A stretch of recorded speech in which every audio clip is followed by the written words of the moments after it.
Achievers academy में मैं रवि शर्मा आज फिर तुम्हारा स्वागत करता हूं बच्चों।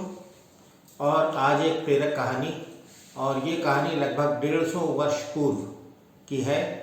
एक गांव में एक स्कूल था, तो वहाँ के शिक्षक ने, वो मैथ्स के शिक्षक थे, गणित के शिक्षक थे, तो उन्होंने बच्चों से कहा कि आज तुम्हें एक प्रश्न दिया जाएगा जिसको तुम्हें हल करना है, और जो बच्चा इस प्रश्न को हल कर लेगा उसे पुरस्कार प्रदान किया जाएगा।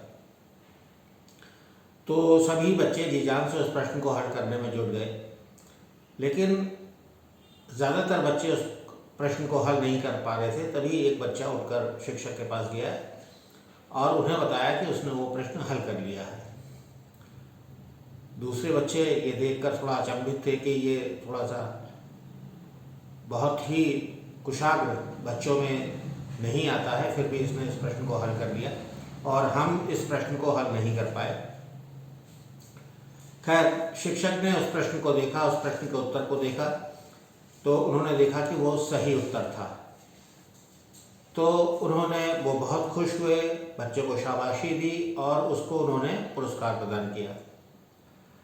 इसके बाद कक्षाएं समाप्त हो गई, लेकिन अगले दिन जब शिक्षक स्कूल पहुंचे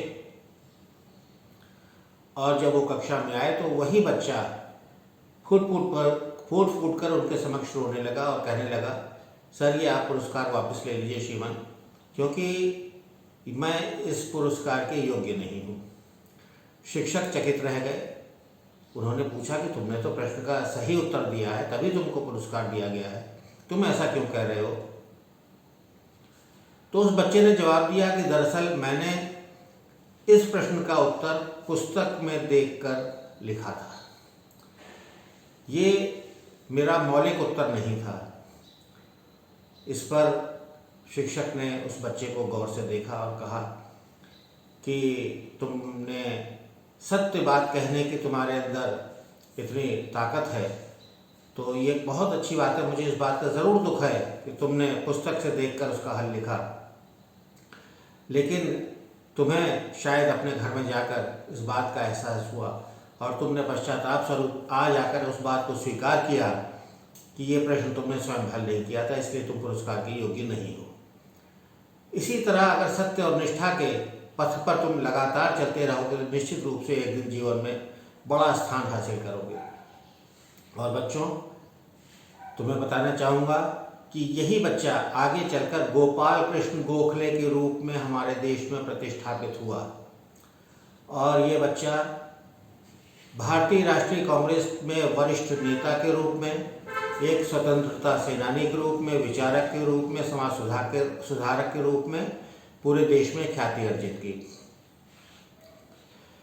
गोपाल कृष्ण गोखले ने बच्चों को, युवाओं को सार्वजनिक जीवन में प्रशिक्षित करने के लिए एक सोसाइटी भी बनाई थी पूना में, सर्वेंट्स ऑफ इंडिया सोसाइटी। वो बच्चों को इस प्रकार का ज्ञान देती थी कि वो जब पढ़ाई करने के बाद जब सार्वजनिक जीवन में आए तो वो किस प्रकार से आगे सफल जीवन जी सकते हैं। और जिस सत्य और निष्ठा के पथ पर चलते हुए ये बालक इतने उच्च स्थान पर पहुंचा, तो मैं बच्चों तुमसे यही कहना चाहूँगा कि तुम भी अगर इसी प्रकार सत्य निष्ठा के पथ पर चलोगे तो निश्चित रूप से जीवन में सर्वोच्च सफलता हासिल करोगे। धन्यवाद।